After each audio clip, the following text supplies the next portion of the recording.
les condenó a la destrucción. Cuando por fin llegó, la aniquilación sería más rápida y completa de lo que el mundo hubiera imaginado.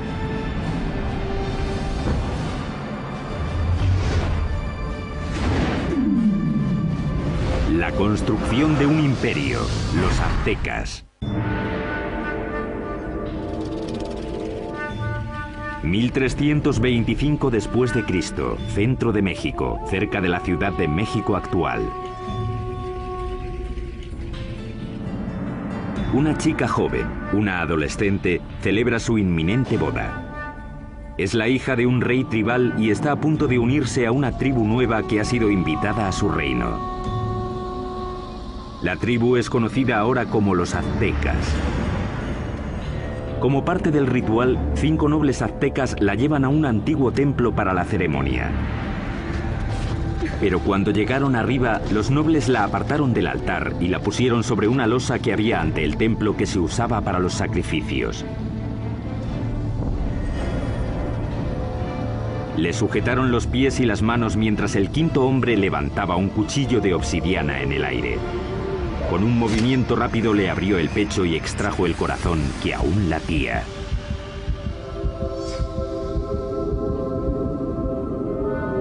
Esa tarde invitaron al rey a una ceremonia para celebrar el matrimonio. Sin embargo, encontró a un sacerdote danzando, vestido con la piel aún brillante de su hija. Como parte del ritual, los aztecas la habían desollado en honor al dios de la fertilidad. Vio aquello y se quedó totalmente horrorizado, porque era su hija.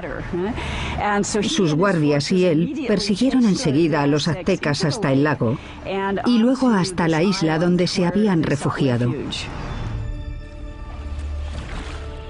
La isla pantanosa no era un lugar acogedor.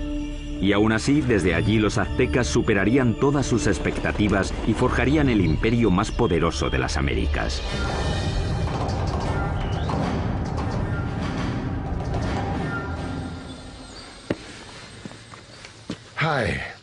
Hola, soy Peter Weller. Cuando pienso en los aztecas, pienso en gente elegante con unos bonitos adornos en el cuerpo y el pelo. Y pienso en una canción de Neil Young sobre Moctezuma y Cortés.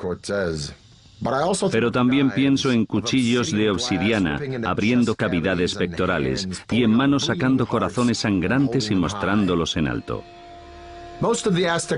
La mayoría de los sacrificios aztecas se hacían en un templo en la cima de una pirámide de piedra como esta.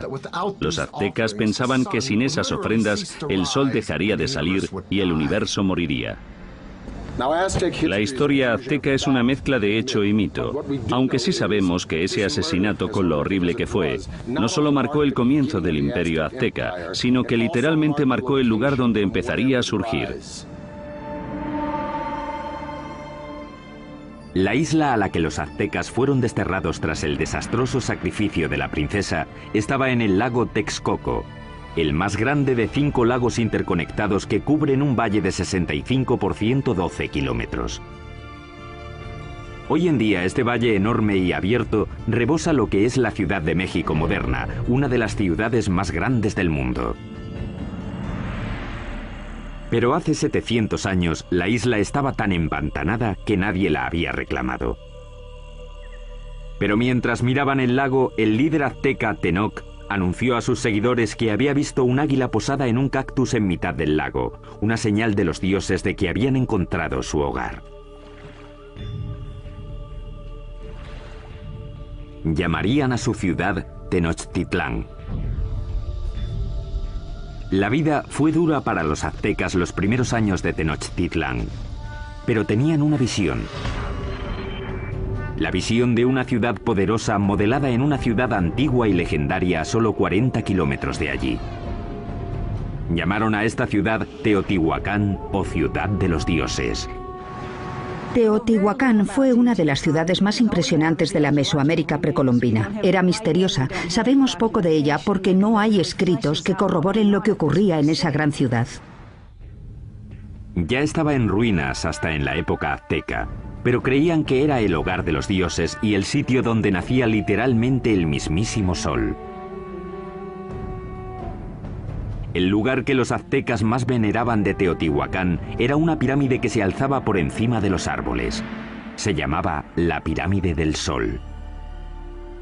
La enorme pirámide solar contiene 765.000 metros cúbicos de tierra y piedra con una base aproximadamente del mismo tamaño que la Gran Pirámide de Giza, en Egipto. Los aztecas creían que Teotihuacán fue diseñada a imagen del cosmos que crearon los dioses.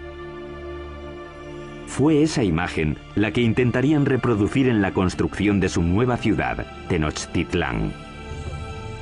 El que aceptó el reto fue un jefe azteca llamado Acamapichtli. En 1376 se embarcó en un plan ambicioso para hacer una ciudad muy avanzada en Tenochtitlán. Pero había un problema. Las islas pantanosas en las que se instalaron requerían mucho trabajo. Cuando empezaran a construir cualquier cosa, empezaría a hundirse. Simplemente no había cimientos sobre los que construir. La solución azteca revolucionaría la arquitectura de las Américas. Empezaron anclando bien los edificios al suelo usando un sistema de pilares de madera. Los trabajadores cortaban estacas de 10 metros de largo por unos 8 o 10 centímetros de ancho. Luego las clavaban en el suelo blando para que sirvieran de cimientos. Los pilares se rodeaban a menudo de piedra volcánica para añadir fuerza. Entonces los albañiles podían hacer muros encima de esa base sin problemas. Consiguieron pilares de madera para sostener la infraestructura, los cimientos de las pirámides. El que no se hundiera ni se inclinara me parece una proeza de la ingeniería. Tenochtitlán era una ciudad-isla, pero los lagos circundantes eran poco profundos, no más de 2 metros en la mayoría de los sitios. Aquello parecía una metrópolis gigante flotando en una charca. Originalmente la única manera de llegar a la ciudad flotante desde tierra era en barco, pero los aztecas inventaron con el tiempo una serie de pasos elevados de hasta 14 metros de ancho que conectaban la ciudad flotante con las provincias de tierra firme. Los pasos estaban sostenidos sobre pilares de madera, como los que sostenían los templos y otros edificios. Tuvieron que clavar miles de esos pilares en el lecho del lago, y eso presentaba un reto logístico que solo se podía atajar con una mano de obra fuerte y hábil y los mejores ingenieros de Mesoamérica. Para hacer un paso se ponían 2 filas de estacas. Luego se rellenaba el espacio del medio con piedras y tierra hasta que sobrepasaba el nivel del agua en varios metros.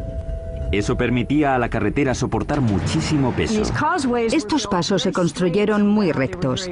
Eran muy anchos, con puentes que se abrían y conectaban la ciudad por el norte, el oeste y el sur. Las carreteras permitieron a los aztecas transportar materiales más grandes y pesados para la construcción, aunque eso presentaba un reto nuevo. No existían las bestias de carga en Mesoamérica, así que los humanos lo tenían que hacer todo. No existían las carretas ni la rueda. Las cargas pequeñas se llevaban a la espalda, sujetas con una cuerda que se ajustaba a la frente. Los objetos grandes, como los bloques de piedra o las esculturas de los templos, los arrastraban con cuerdas una gran cantidad de hombres, posiblemente usando troncos como rodamientos. Cuenta la leyenda que un bloque de piedra para un templo requería la fuerza de 1000 hombres para arrastrarlo desde las montañas de tierra firme por el paso y hasta la ciudad. Los pasos también ofrecieron a los aztecas una nueva forma de introducir agua potable en Tenochtitlán. Anteriormente, los aztecas transportaban el agua en canoas desde la orilla. Pero el gran crecimiento de la población les obligó a obtener una solución más avanzada para cubrir la demanda. Querían usar el agua de los manantiales de tierra, así que querían construir un acueducto. Pero los manantiales estaban bajo control de la tribu que dominaba la región, los despiadados tepanecas. Los tepanecas controlaban o dominaban todo el valle. Tenían un imperio muy fuerte y eran los señores, así que los aztecas eran sujetos tributarios de ellos. Mientras crecía la población azteca, la tensión con los tepanecas empezó a surgir. Los aztecas decidieron dar un ultimátum que podría cambiar el equilibrio de poder en la región. La gente de Tenochtitlán no solo exigían a los tepanecas que les dieran el agua, sino que exigían que ayudaran a construir el acueducto. La respuesta de los tepanecas fue rápida y brutal.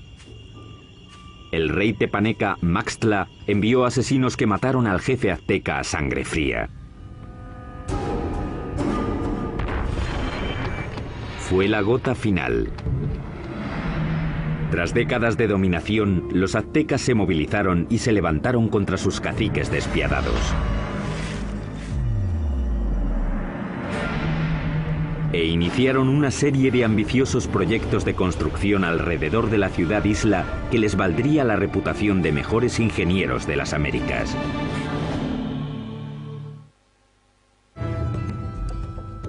Corría el 1428 y los aztecas habían declarado la guerra a sus caciques, una tribu llamada tepanecas. Pero para ganar a los tepanecas necesitarían una ayudita de sus vecinos. Los aztecas acudieron a la cercana ciudad-estado de Texcoco. Allí un jefe decisivo estaba ascendiendo. Se llamaba Nezahualcóyotl, y su liderazgo dominante sería crucial en la creación del imperio azteca. Con Nezahualcóyotl de su parte, los dominados aztecas se lanzaron a la yugular. Lanzaron un ataque total contra la capital tepaneca. Tras un sitio de más de 100 días, rompieron las defensas tepanecas y masacraron a sus opresores. Después de capturar al rey tepaneca Maxtla, el propio rey Nezahualcóyotl le arrancó el corazón y echó su sangre a las aguas del lago Texcoco. De repente las tornas habían cambiado. Ese es el preciso momento del comienzo del imperio, y los aztecas se convirtieron en líderes del Valle de México. Tras conquistar el Valle de México, los aztecas pudieron centrar su atención en llevar agua potable a su ciudad creciente. Notablemente, los aztecas diseñaron y construyeron por su parte algo que solo unos pocos imperios dominarían: el acueducto.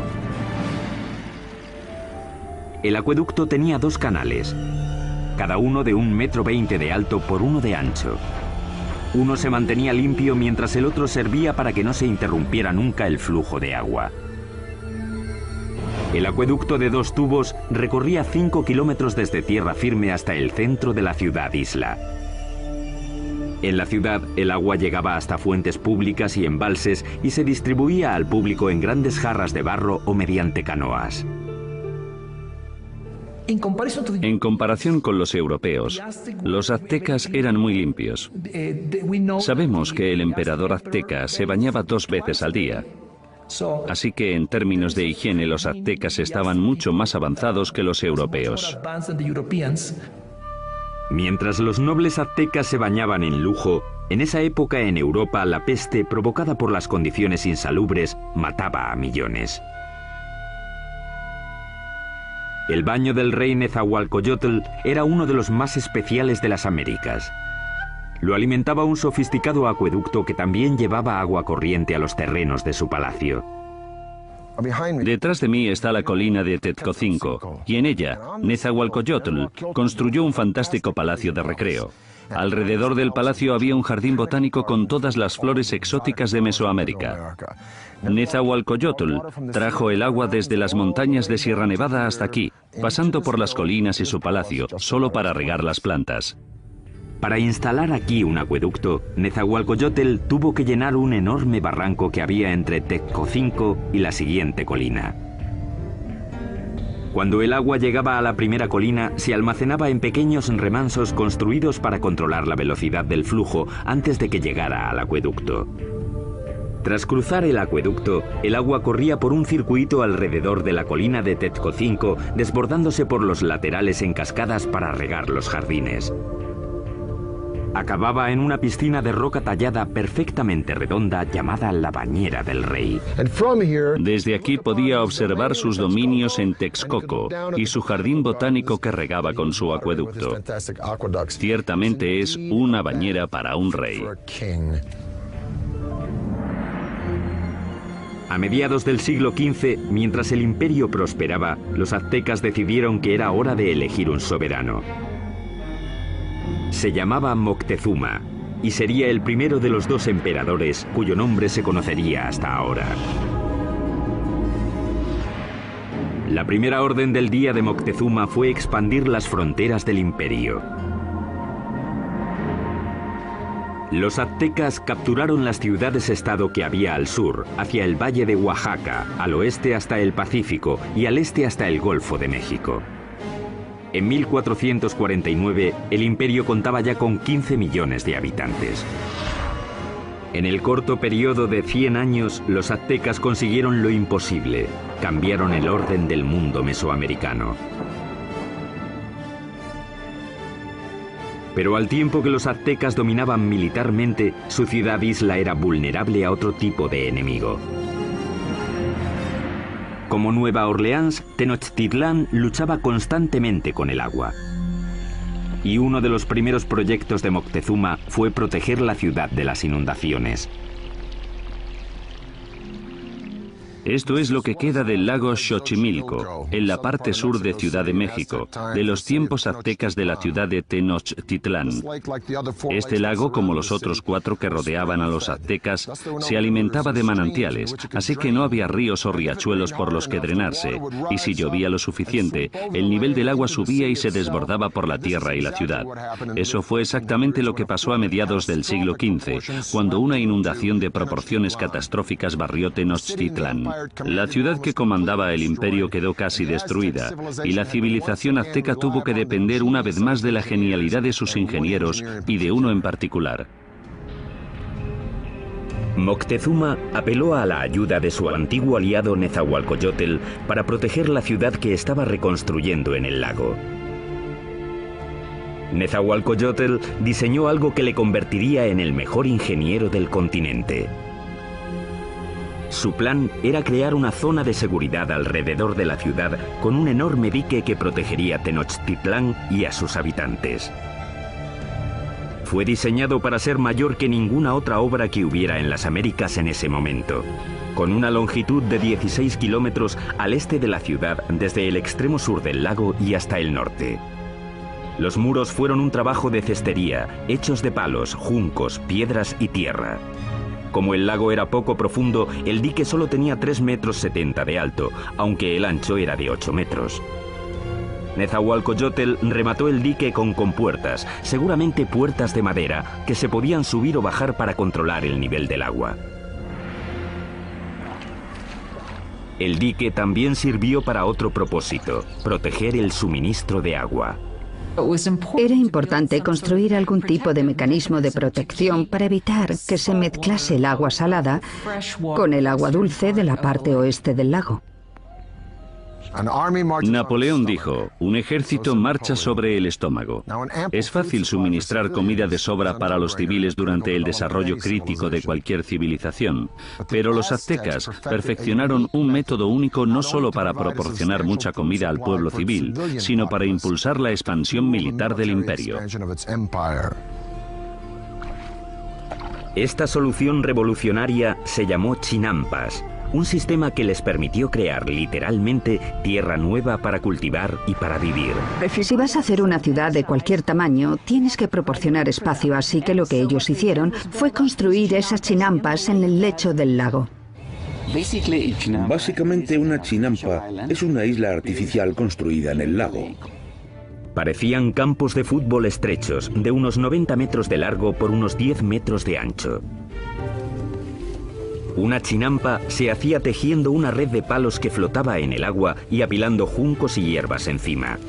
Después se sacaba fango del lecho y se ponía encima de los juncos para formar la chinampa.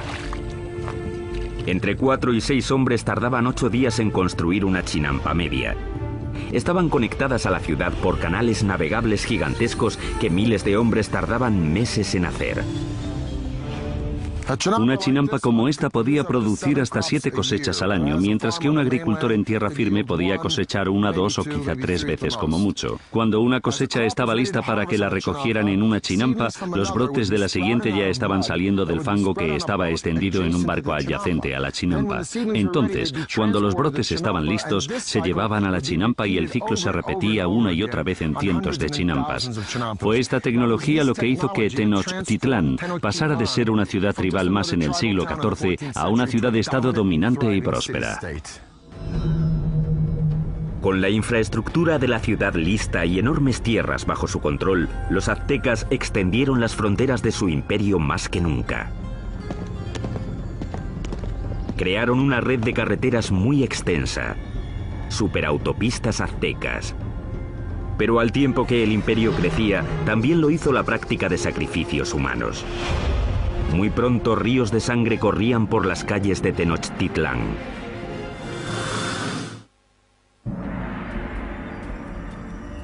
Hoy, Tenochtitlán, la capital del imperio azteca, ha desaparecido, enterrada bajo la actual Ciudad de México.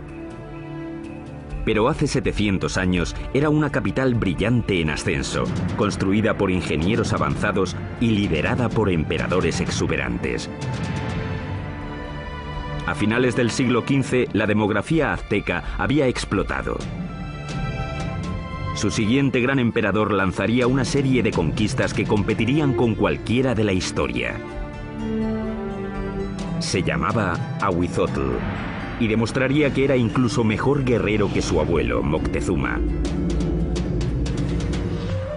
Para el año 1502, Ahuizotl había conquistado territorios desde la costa pacífica de México y había conseguido que el imperio llegara muy al sur, a Guatemala. Su reinado fue como una edad de oro.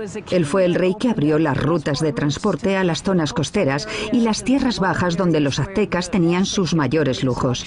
Todas las plumas brillantes, el oro, las piedras preciosas que los nobles y soberanos lucían como parte de su estatus, venían de allí.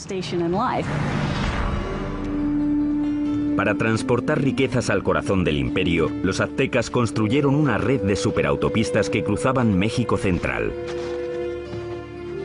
Corredores de relevo se apostaban cada 8 kilómetros para crear una especie de UPS antigua. Se podían enviar mensajes o bienes desde la costa del Golfo hasta Tenochtitlán, a 320 kilómetros en solo 24 horas, más rápido que el servicio postal actual.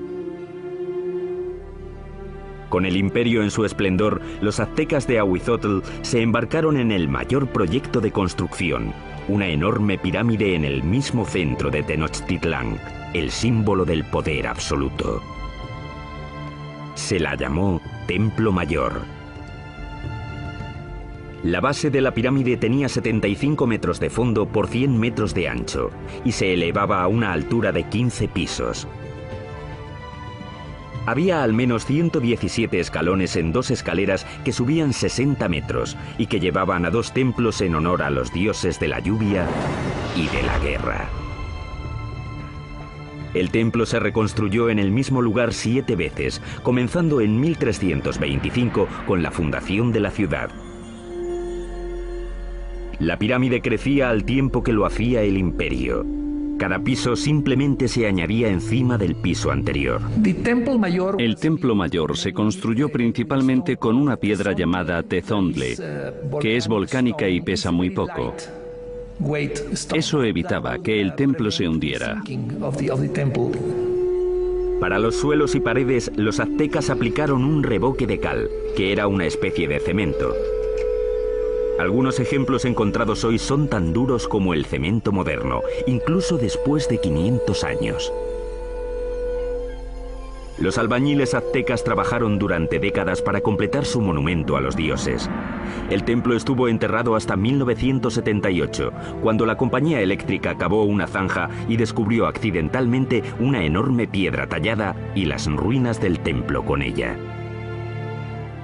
El disco tiene 3,5 metros de diámetro, pesa 20 toneladas y representa el cuerpo desmembrado de la diosa Coyolxauhqui. Coyolxauhqui era la diosa de la luna, y su hermano la mató porque se quedó embarazada de una forma vergonzosa. Los aztecas no eran nada mojigatos. De hecho, los nobles tenían muchas mujeres y concubinas. Pero entre el populacho, sobre todo las mujeres, el adulterio estaba prohibido y se castigaba severamente, a menudo con la muerte. Según la leyenda, el hermano de la diosa de la luna le cortó la cabeza y tras decapitarla tiró el cuerpo por una colina. Los aztecas representaban este asesinato literalmente y a menudo en festivales durante todo el año. Decapitaban a sus víctimas en la cima de la pirámide y luego tiraban los cuerpos por las escaleras hasta la gran piedra de abajo. Para los romanos, el tesoro más preciado era el oro. Para los egipcios era el más allá. Para los aztecas era la sangre humana. Creían que tenía que haber reciprocidad con los dioses, así que tenían que agradecer a los dioses dándoles lo más preciado que tenían, que era la sangre humana. Los aztecas la llamaban agua preciosa y creían que si los dioses no la recibían en grandes cantidades, el mundo acabaría en apocalipsis. Adornar los muros interiores de los templos con sangre humana fresca era práctica común. Y el olor tenía que ser horrible. Para dedicar su expansión del gran templo, el emperador Azhuitzotl hizo un sacrificio en masa. Las cabezas de las víctimas se expusieron con orgullo en estantes alrededor del templo. Según las crónicas, dicen que sacrificaron a 20.000 personas. Desde un punto de vista práctico y desde un punto de vista científico, parece imposible. Así que creo que la crónica, que la escribieron fuentes españolas, quería decir que a sus ojos había muchos. Durante el reinado de Azhuitzotl, las sangrías se dispararon. La vida en Tenochtitlán se convirtió en una orgía de muerte. Llevaban tanto a amigos como a enemigos para presenciar los sacrificios. Siempre eran sacrificios rituales, siempre son eventos, pero también eran declaraciones políticas, una forma de intimidación. En el momento de la muerte de Azhuitzotl, los aztecas habían institucionalizado los sacrificios y habían convertido los asesinatos en el campo de batalla en un arte. Eran los guerreros más feroces de América, una élite que tendría un espectacular templo dedicado. Pero ni siquiera ellos estaban preparados para la guerra de los mundos que les iba a caer encima.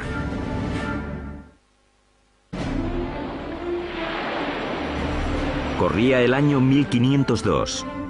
Azhuitzotl, emperador de los aztecas, muere. Moctezuma II, un ex sacerdote de 34 años, sube al poder.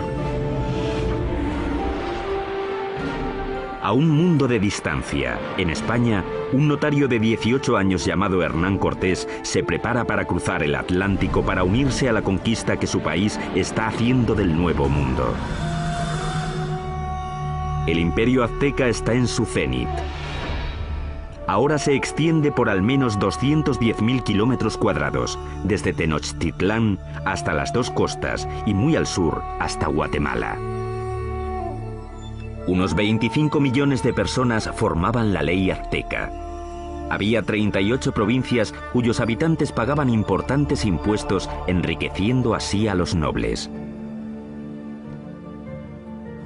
La ciudad se extendió, reluciendo por los canales y el lago, adornada con árboles y mansiones preciosas. Y Moctezuma II lo presidía todo. Era conocido por sus habilidades políticas y militares. Un líder duro, mató a la población de las ciudades que no se doblegaban a su mandato, pero en privado estaba inquieto. Parece ser que Moctezuma era un individuo pasivo, incluso hasta depresivo. Cuenta la leyenda que después de ver un cometa pasando por el cielo de Tenochtitlán, pasó el resto de la noche llorando. Según pasaban las semanas, se volvió cada vez más paranoico. Pero en el culmen de su obsesión por lo sobrenatural, una amenaza muy real se aproximaba por mar.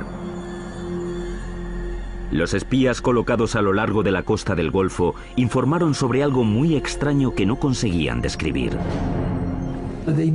No habían visto un barco en su vida, así que no tenían una palabra para describirlo. Por eso los indios se refirieron a los barcos como montañas que se mueven por el agua. En 1519, tras navegar desde Cuba, Cortés llegó con 11 de aquellas montañas flotantes y 500 hombres al Golfo de México, 320 kilómetros al sureste de Tenochtitlán. Las tribus quedaron atónitas ante aquellos hombres con armaduras de metal y animales que no conocían. Según avanzaron tierra adentro, masacraron brutalmente a las tribus que se resistieron, pero muchas otras se alegraron de poder proporcionarles comida y hombres. Una de las formas que uno de los jefes locales de la costa del Golfo utilizó para agradar a Cortés y su compañía fue con un grupo de mujeres que no solo estaban allí para las labores caseras, sino también, claramente, para hacer de cortesanas, para proporcionarles servicios sexuales. Pero entre las concubinas, una en particular llamó la atención de Cortés. Era la hija de un jefe que había sido vendida como esclava y se llamaba la Malinche. Desarrollaron una relación íntima y con el tiempo ella le dio un hijo. Ellos fueron las primeras personas de sangre mezclada del Nuevo Mundo. Pero era mucho más que una amante. Se convirtió en la intérprete de Cortés y su papel se amplió a consejera e intermediaria entre él y los aztecas. No solo era su traductora, también le contaba cosas que se estaban diciendo, que se suponía que él no tenía que oír o entender. La red de corredores de relevos de Moctezuma le mantuvo informado de los movimientos de los españoles. Estaba claro que iban hacia la ciudad. Mientras avanzaba hacia Tenochtitlán en el verano de 1519, Cortés amasó un ejército de miles de hombres. El ejército de guerreros de Moctezuma contaba con cientos de miles. Iban vestidos de animales en el campo de batalla para intimidar a sus rivales. Parte de ello era espectáculo. Los guerreros llevaban distintos trajes increíbles. Los guerreros más importantes eran los caballeros, vestidos de jaguares y águilas. Los caballeros aztecas se iniciaban en sus órdenes con ceremonias sagradas en templos especiales como este. Este es el templo Cueva de Malinalco, uno de los 6 templos de esta remota ladera a unas horas al sur de Ciudad de México. Moctezuma lo terminó en el año 1502, poco después de su coronación. En Europa, Miguel Ángel estaba esculpiendo el David en la República de Florencia. Pero mientras Miguel Ángel tallaba el David, los aztecas extraían este templo directamente de la ladera de la montaña. Y es el único templo en todo el hemisferio occidental construido de esta forma. Al final de las escaleras de Coalcali se encuentran las esculturas de 2 jaguares. A los lados de las puertas yacen los restos de 2 guerreros. La puerta representa la boca abierta de una serpiente gigante. Literalmente se puede ver la lengua saliendo del templo. Los aztecas creían que esta era la entrada al centro de la tierra. Los guerreros privilegiados venían aquí, entraban en la sala con esculturas de águilas, les perforaban la nariz y ofrecían sangre en sacrificio para Huitzilopochtli, el dios de la guerra. Pero esta no sería, ni mucho menos, la última vez que los guerreros aztecas vendrían a dar su sangre. El primer encuentro entre Cortés y Moctezuma sería pacífico. Pero el conquistador sabía que un choque enorme y sangriento entre el viejo mundo y el nuevo mundo tendría lugar pronto. Y la aniquilación que tuvo lugar sería uno de los acontecimientos más aterradores de la historia de las Américas.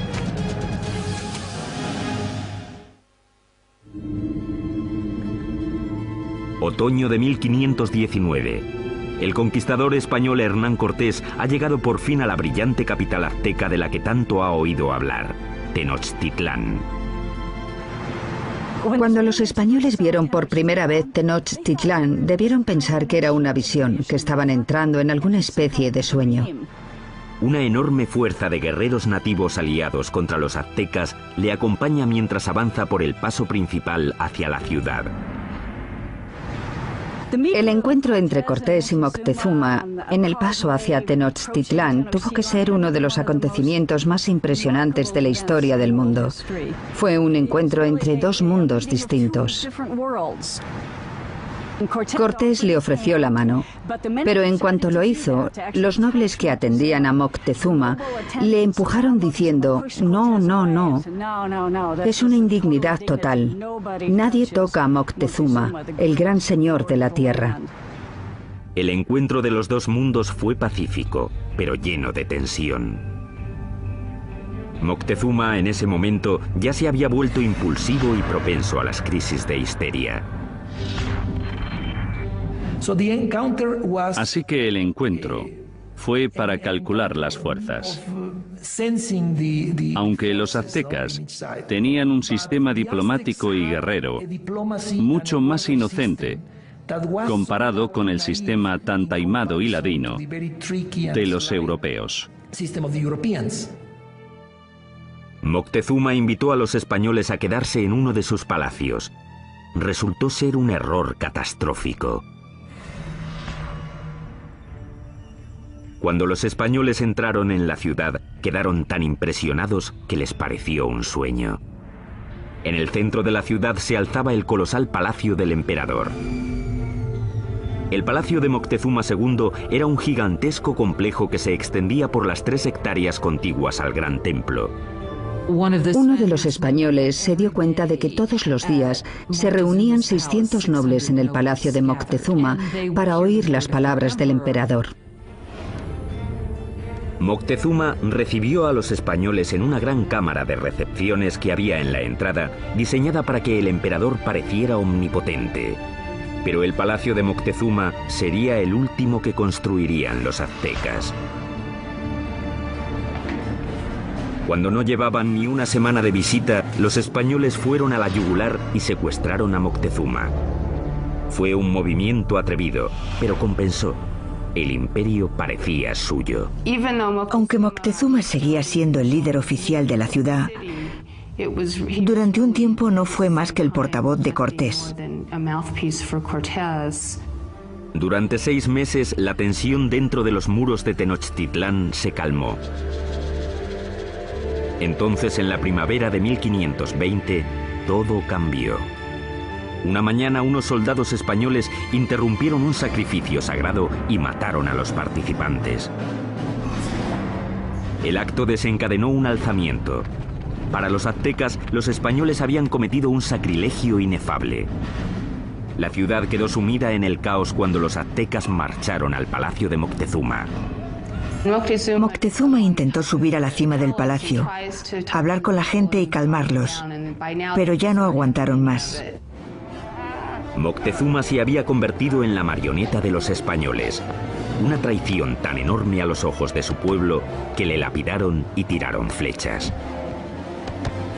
Poco después tiraron el cuerpo sin vida de Moctezuma por las escaleras del palacio. Nunca sabremos si murió a manos de los españoles o por las heridas que le infligió su propio pueblo. Y los españoles decidieron que sería un buen momento para irse de la ciudad.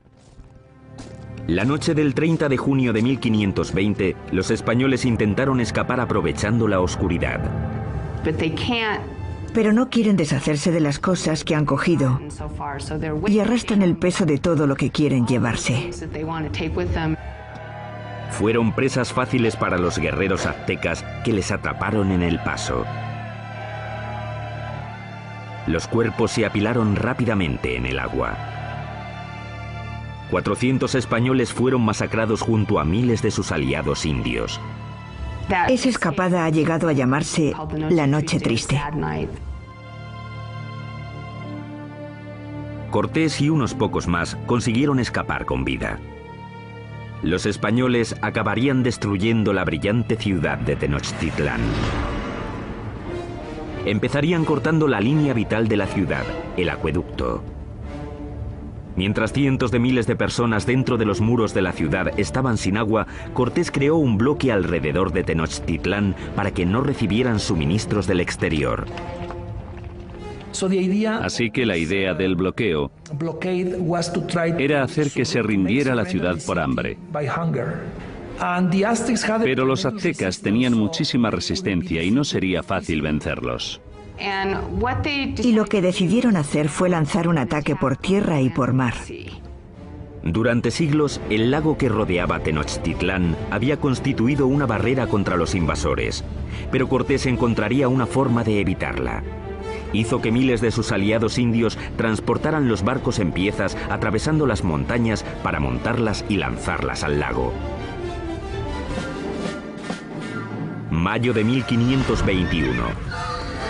Cortés lanza su gigantesco ejército en un ataque final y decisivo contra Tenochtitlán.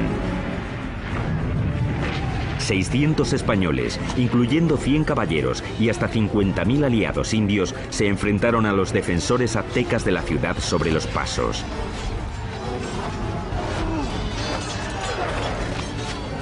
La lucha brutal siguió durante meses. Día a día, Cortés arrasó la ciudad piedra por piedra. Él y sus aliados indios fueron despiadados en el asesinato sistemático de la población. Fue una batalla muy dura, sobre todo en la ciudad. La última batalla de los aztecas fue en el gran templo de Tlatelolco. Los guerreros se alinearon en las empinadas escaleras y plataformas para tirar flechas y piedras a sus enemigos. Pero fue inútil. El 13 de agosto, el último líder azteca, Cuauhtémoc, fue capturado y se rindió ante Cortés. Y eso solo fue el principio. 20 millones morirían de las enfermedades traídas por los españoles. A finales del siglo XVI se calcula que se había reducido la población nativa en cerca de un 90%. La Ciudad de México moderna se ha construido sobre las ruinas de la una vez majestuosa ciudad de Tenochtitlán. Los españoles la arrasaron durante la construcción de su propia ciudad colonial y hasta usaron piedras del Gran Templo para hacer la catedral que aún se alza al lado de las ruinas del templo. El imperio azteca se esfumó y con él un legado de increíbles logros de la ingeniería. Ha quedado claro, por sus sofisticados sistemas de urbanismo, agricultura y suministro de agua, que los aztecas se alzaron entre los grandes imperios más avanzados del mundo. El templo excavado de Malinalco es uno de los logros aztecas más impresionantes que los españoles no destruyeron. Sitios impresionantes como este obligan a hacer la pregunta: ¿cómo sería México hoy si los españoles no hubieran venido? Soy Peter Weller para el canal Historia.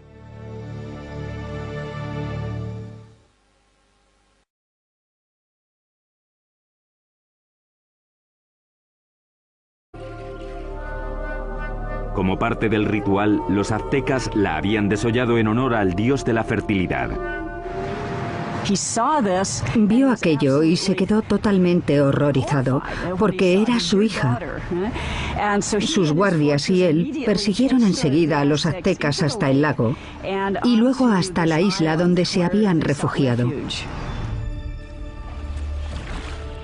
La isla pantanosa no era un lugar acogedor. Y aún así, desde allí los aztecas superarían todas sus expectativas y forjarían el imperio más poderoso de las Américas.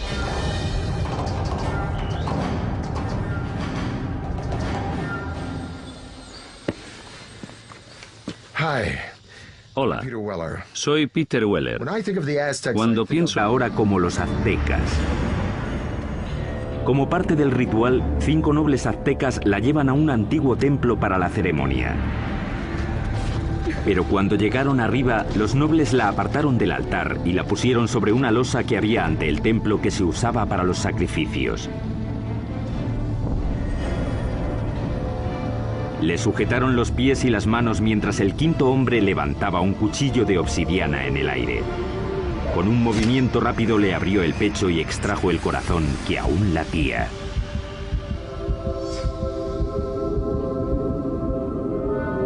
Esa tarde invitaron al rey a una ceremonia para celebrar el matrimonio. Sin embargo, encontró a un sacerdote danzando, vestido con la piel aún brillante de su hija. La isla a la que los aztecas fueron desterrados tras el desastroso sacrificio de la princesa estaba en el lago Texcoco, el más grande de 5 lagos interconectados que cubren un valle de 65 por 112 kilómetros. Hoy en día este valle enorme y abierto rebosa lo que es la Ciudad de México moderna, una de las ciudades más grandes del mundo. Pero hace 700 años la isla estaba tan empantanada que nadie la había reclamado.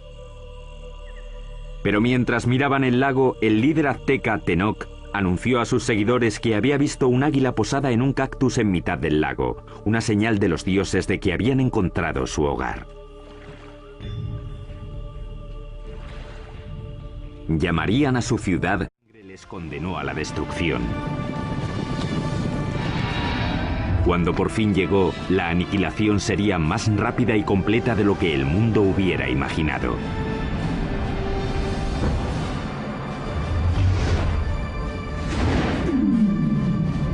La construcción de un imperio, los aztecas. 1325 después de Cristo, centro de México, cerca de la Ciudad de México actual. Una chica joven, una adolescente, celebra su inminente boda. Es la hija de un rey tribal y está a punto de unirse a una tribu nueva que ha sido invitada a su reino. La tribu es conocida en los aztecas. Pienso en gente elegante con unos bonitos adornos en el cuerpo y el pelo. Y pienso en una canción de Neil Young sobre Moctezuma y Cortés. Pero también pienso en cuchillos de obsidiana abriendo cavidades pectorales y en manos sacando corazones sangrantes y mostrándolos en alto. La mayoría de los sacrificios aztecas se hacían en un templo en la cima de una pirámide de piedra como esta. Los aztecas pensaban que sin esas ofrendas el sol dejaría de salir y el universo moriría. La historia azteca es una mezcla de hecho y mito, aunque sí sabemos que ese asesinato, con lo horrible que fue, no solo marcó el comienzo del imperio azteca, sino que literalmente marcó el lugar donde empezaría a surgir.